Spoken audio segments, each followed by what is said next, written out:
नमस्कार दोस्तों, स्वागत है आप सभी का अपनी YouTube चैनल टॉप स्टडी में। दोस्तों, आज की क्लास है हमारी प्रतिशत की 5th क्लास और इस 5वीं क्लास में हम प्रतिशत के तीसरे टाइप के प्रश्नों को करना सीखेंगे, जिसमें हम प्रतिशत कमी और वृद्धि पर आधारित प्रश्नों को करना सीखेंगे।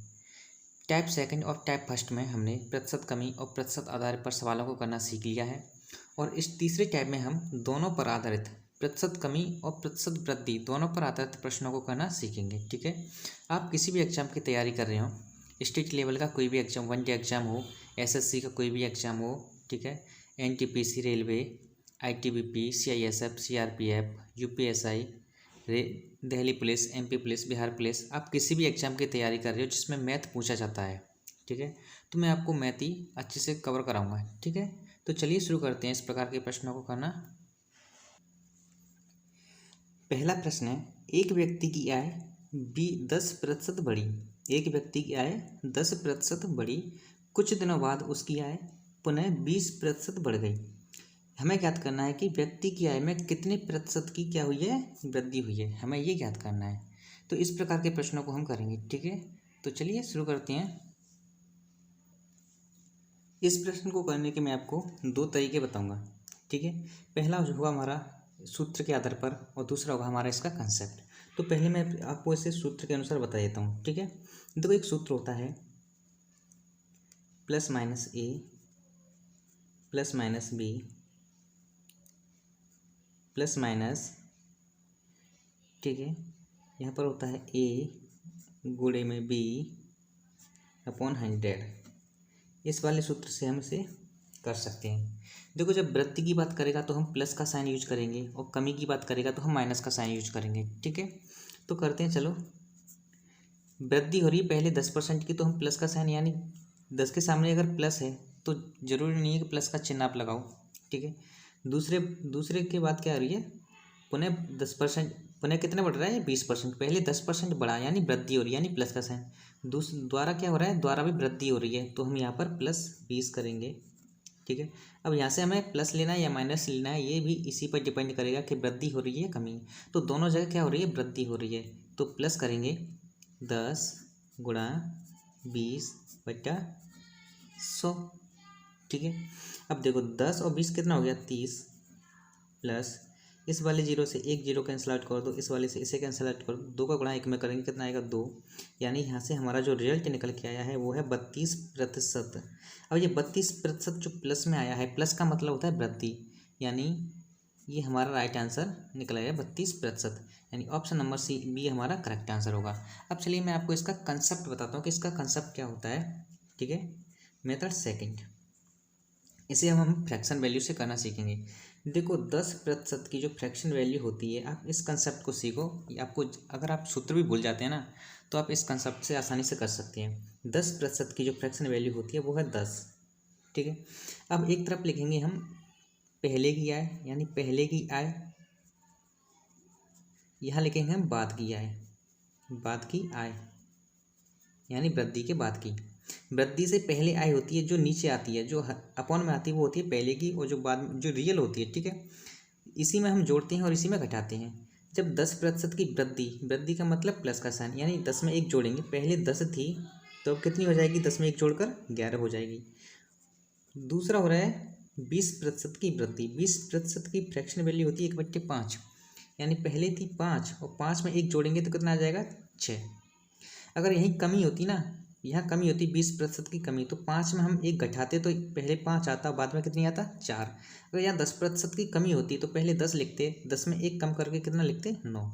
अब क्या करेंगे, इन दोनों की आपस में गुणा करेंगे, 50 आएगा, और इन दोनों के आपस में गुणा करेंगे, 11 के 66 आएगा। अब कितने प्रतिशत की वृद्धि हुई है ये हमें ज्ञात करना है। देखो पहले की आय थी हमारी 50, और 50 पर कितना बढ़ा है, 50 पर कितना बढ़ा है, 16, जब भी तो 6 जुगा है, यानी 16 बढ़ा है कितने पर, 50 पर। तो 100 पर कितना बढ़ेगा, हमें यहाँ से 100 से गुणा कर देंगे तो हमारी परसेंटेज वैल्यू निकल आएगी। यानी 16 बढ़ा है 50 पर, तो 50 को नीचे लिख दिया, 16 को ऊपर लिख दिया और 100 से गुणा कर दिया, क्योंकि हमें प्रतिशत में वैल्यू चाहिए होती है।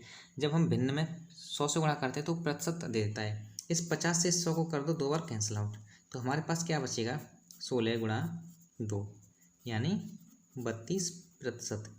इस तरीके से भी हम सवाल को आसानी से कर सकते हैं। तो चलिए अगले सवाल पर चलते हैं।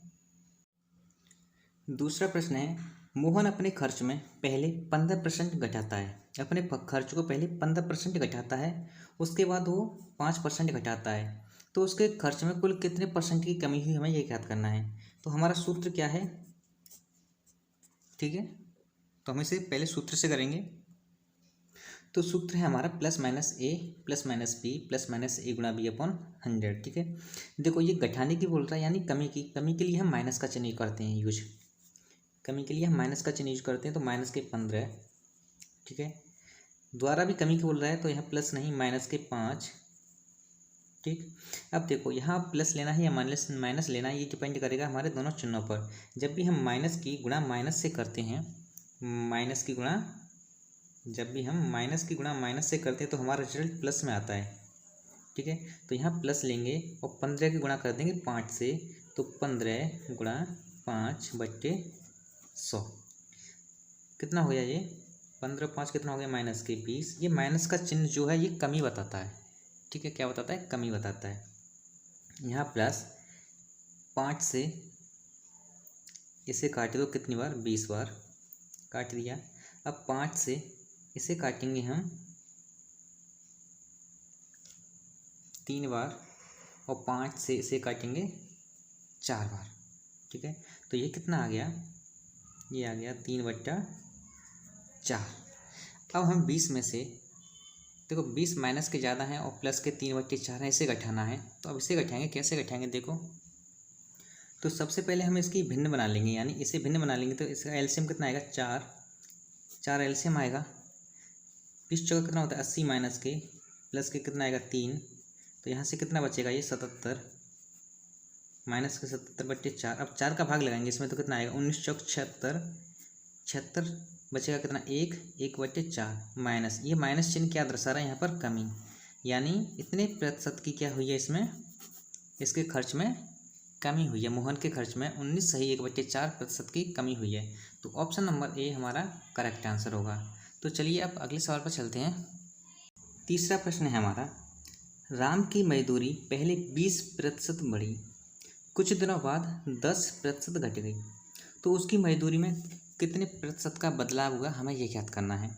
ठीक है, सूत्र हमारा वही है। आप चाहे तो इसे कंसेप्ट से भी यानी फ्रैक्शन मेथड से भी कर सकते हैं कि 20% की फ्रैक्शन वैल्यू क्या होती है, 1/5, इससे भी कर सकते हैं। तो मैं आपको इसे फ्रैक्शन वैल्यू से करके बताऊं। देखो हम इसे फ्रैक्शन मेथड से भी कर सकते हैं, मैं आपको दोनों मेथड सिखाना चाहता हूँ। तो देखो 20% की फ्रैक्शन होती है 1/5, यानी पहले 5 थी, यानी बढ़नी है, तो अब कितनी हो जाएगी, 6। पहले 5 थी तो अब कितनी होगी, 6। उसकी मजदूरी पहले 5 रुपये थी तो अब कितनी होगी, 6, क्योंकि 20% का मतलब 5 का 20% यानी 1 बढ़ गई। फिर बोल रहा है वो 10% की कमी होती है कुछ दिनों बाद, यानी 1/10, यानी कमी का मतलब -1 होगा। पहले 10 थी उसकी मजदूरी, 10 रुपये थी, तो अब कितनी होगी, 9। अब इन दोनों का आपस में गुणा कर दो, 5 दाढ़े 50, 9 चौक कितना होता है, 54। कितना होता है, 9 छक्के 54। अब कितने बढ़ गई, देखो पहले थी उसके 50 रुपये मिल रहे थे, अब कितने मिल रहे हैं उसे, 54। तो कितने रुपये बढ़कर मिल रहे हैं, 4 रुपये बढ़कर मिल रहे हैं। कितने रुपये पर बढ़कर मिल रहे हैं, 50 पर।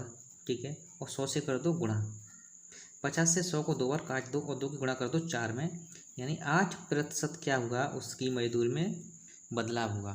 तो ऑप्शन नंबर सेकंड हमारा करेक्ट आंसर होगा। अगर आपसे सूत्र से करना चाहें तो देखो कैसे करेंगे, सूत्र से कैसे करेंगे, सूत्र आपको याद कर लिया होगा आपने। देखो 10% पहले 20% बढ़ी, 20% बढ़ने का मतलब प्लस के साइन के साथ आएगा 20, तो ठीक है। कुछ दिनों बाद घट गई, घटने के लिए हम माइनस लगाएंगे, कितना घटी, 10%।